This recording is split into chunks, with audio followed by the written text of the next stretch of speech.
शिवसेना उद्धव बाळासाहेब ठाकरे पक्षाचे आमदार सुनील शिंदे यांच्या गाडीला बेस्ट चालकानं जे आहे ते धडक दिलेली आहे। नक्की अपघातावेळी काय घडलेलं होतं आपण हे सुद्धा आमदार सुनील शिंदे यांच्याकडून जाणून घेणार आहोत।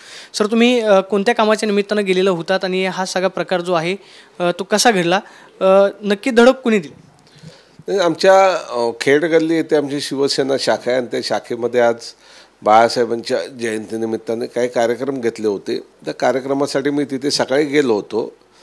मी जस्ट गाडीतनं उतरलो आणि शाखेच्या त्या पायरीवर गेल्यानंतर पाठीमागून तिथून एक BSTची बस, तो ड्रायव्हर अतिशय वेगाने आला आणि त्या संपूर्ण गाडीला उभ्या असल्या गाडीला तो टच करून निघून गेला। ड्रायव्हर गाडीत होता आणि त्याच्यासमोर एक वयस्कर पादचारी चालले होते, त्यांनी ती दक्षता बाळगली, त्यांनी उडी मारली, ते वाचले, परंतु माझ्या गाडीचं खूप नुकसान झालं।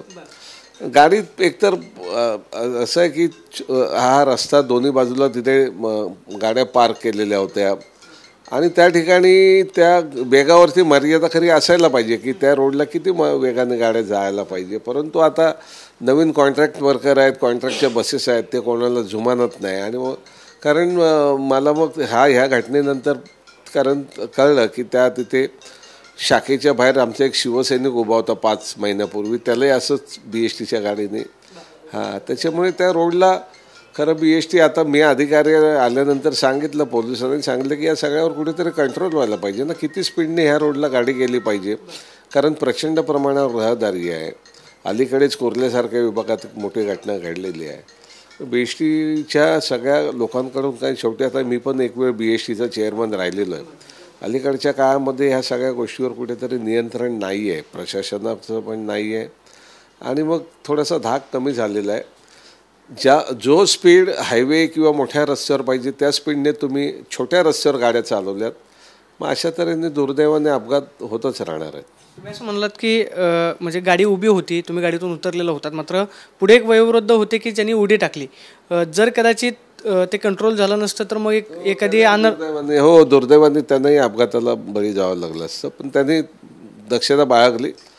जसं ते टच झाले आले ते त्यांनी फटकन उडी मारली फुटपाथवरती, जवळच फुटपाथ होती, पण त्यांनी संपूर्ण गाडीचं नुकसान करून घेऊन गेलो। तो त्याला एवढ्या स्पीडने जाण्याची आवश्यकता नव्हती। आता पोलीस आले ते कारवाई करतील त्यांची। BSTच्या प्रशासनाकडे नक्की काय मागणी असणार? तुम्ही असं म्हणालात की नवीन बसेस आहेत, नवीन कॉन्ट्रॅक्टर आहेत, त्यांचा कोणताही धाक नाही किंवा प्रशासनावरती वचक नाहीत, तुम्ही प्रशासनाकडे त्या संबंधित चालकाची काय तक्रार केली? नाही, ही वस्तुस्थिती आहे। मी याच्यापूर्वी अनेकदा प्रशासनाशी बोललेलो आहे की आधी कोर्ल्याची घटना झाल्यानंतर मीच त्या ठिकाणी सभागृहामध्ये स्थगन आणला होता की अलीकडच्या काळामध्ये कॉन्ट्रॅक्टच्या बसेस आणलेल्या आहेत, कॉन्ट्रॅक्टचा स्टाफ आणलेला आहे। ठीक आहे, आर्थिक BSTचा डोलारा सावरण्यासाठी हा निर्णय घेतलेत, परंतु त्याच्यावरती कोणाचा धाक किंवा निर्णय नाही आहे। जो BSTच्या रेग्युलर स्टाफवरती एक धाक असायला पाहिजे असायचा, त्यांना योग्य ट्रेनिंग दिलं जायचं। ह्या लोकांना तसं ट्रेनिंग मिनिंग या गोष्टी माहीतच नाही आहेत। इव्हन अपघात झाल्यानंतर ते सिरियसही नसतात। त्याच्यामुळे कुठेतरी आणि त्याच्यामुळे नाहक मुंबईकरांना त्रास होतोय। कोर्ल्याच्या घटनेवरून आपण पाहिलेलं आहे, त्याच्यानंतर पण एक घटना घडली आपण पाहिलेलं आहे। मी मगाशी जसं बोललो की बाबा छोटे रस्ते आणि मोठे रस्ते याच्यामध्ये कुठेतरी नियंत्रण, त्या गाडीचं स्पीड किती असायला पाहिजे, काय ह्या सगळ्या गोष्टीचा कुठेतरी त्या ड्रायव्हर कंडक्टरला ज्ञान असायला पाहिजे। संबंधित डिपार्टमेंटने ह्या गोष्टी पूर्वी करत होते, अलीकडच्या काळात या BSTत सगळं बंद झालेलं आहे। ठीक आहे, सुदैवाने मी परमेश्वराच्या आशीर्वाद आणि मित्रमंडळींच्या शुभेच्छा मी सुखरूप राहिलो, परंतु त्या रोडला असे अनेक अपघात याच्यापूर्वी घडलेले आणि अनेकांना यापूर्वी या अपघाताला सामोरं जावं लागलेलं आहे। याआधी तुम्ही असं म्हणालात की कुर्ल्यामध्ये घटना घडलेली होती, आज तुमच्या गाडीचा अपघात झाला, म्हणजे BSTच्या बसने धडक दिली, भविष्यामध्ये असे अपघात होणार नाही यासाठी तुम्ही काय एक लोकप्रतिनिधी आहात, लोकप्रतिनिधी म्हणून तुम्ही असं म्हणताय की रस्त्यावरती असलेल्या स्पीडवरती कंट्रोल असायला हवा आहे, तो मात्र दुर्दैवानं होत नाही, मुख्यमंत्र्यांकडे काय मागणी असणार? नाही, हे बघा असं की ह्या सगळ्या प्रकारामध्ये आता जो काय प्रकार झाला याचं एक कोणाशी काय बोलायला पाहिजे याचं पण मला भान आहे। ठीक आहे, मुख्यमंत्री, राज्याचे मुख्यमंत्री आहेत, त्यांचं सगळीकडे लक्ष असते, परंतु मी पण प्रशासन हँडल केलेलं आहे, त्याच्यामुळे प्रशासनाला मी ताबडतोब कॉन्टॅक्ट केलं, कारण याच्यापूर्वी पण आम्ही ह्या संदर्भाने सभागृहात बोलताना की अलीकडच्या काळात BST प्रशासनाचा धाक राहिलेला नाही आहे। म्हणजे ट्रॅफिक कंट्रोल हा विभागच आता जवळजवळ निष्क्रिय असलेल्यासारखं झालेलं आहे। त्याच्यामध्ये ट्रॅफिक कंट्रोलकडून पूर्वी काटेकोरपणे प्रशिक्षण दिलं जायचं. त्याचे नजर किती स्ट्रॉंग आहे, तो किती चपळ आहे, त्याला मग त्या ड्रायव्हर म्हणून त्याची ॲक्टिव्हिटी तो खरोखर सक्षम आहे का, या सगळ्या गोष्टी सातत्याने पडताळणी करून पाहिल्या जात होत्या.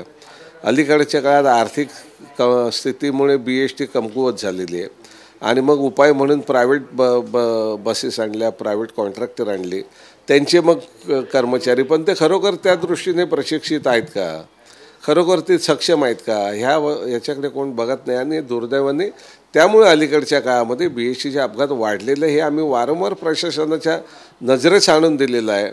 प्रशासनाने याच्यावरती कुठेतरी योग्य पावलं उचलली पाहिजे हे देखील सांगितलेलं आहे. परंतु मुंबईकरांचं दुर्दैव आहे की आता ह्या सगळ्या गोष्टी हाताच्या बाहेर गेलेल्या आहे. कोण प्रशासन, कर्मचारी प्रशासनाला जुमत नाहीत, प्रशासन कर्मचाऱ्यांच्या बाबतीत काही हिताचे निर्णय घेत नाही आणि त्यामुळे ह्या सगळ्या BSTमध्ये सध्या या सगळ्या बाबतीत अनागोंदी कारभार आहे. पाहतोय की या अपघातामध्ये मी सुखरूप आहे, मात्र दुर्दैवी घटना घडू शकली असते, मात्र ती सुदैवानं टळली. मात्र प्रशिक्षित कर्मचारी जे आहेत ते बेस्टमध्ये असायला हवेत आणि बेस्टवरचा प्रशासनाचा धाक जो आहे तो कमी झाला, अशी प्रतिक्रिया सुनील शिंदेंनी दिल्याचं पाहायला मिळते. कॅमेरा पर्सन अजय मोहितेसोबत प्रदीप कापसे, TV9 मराठी, मुंबई.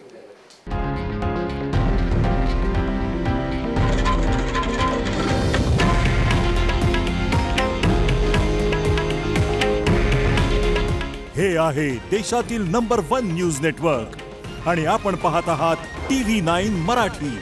काळजी तुमची, हित महाराष्ट्राचं.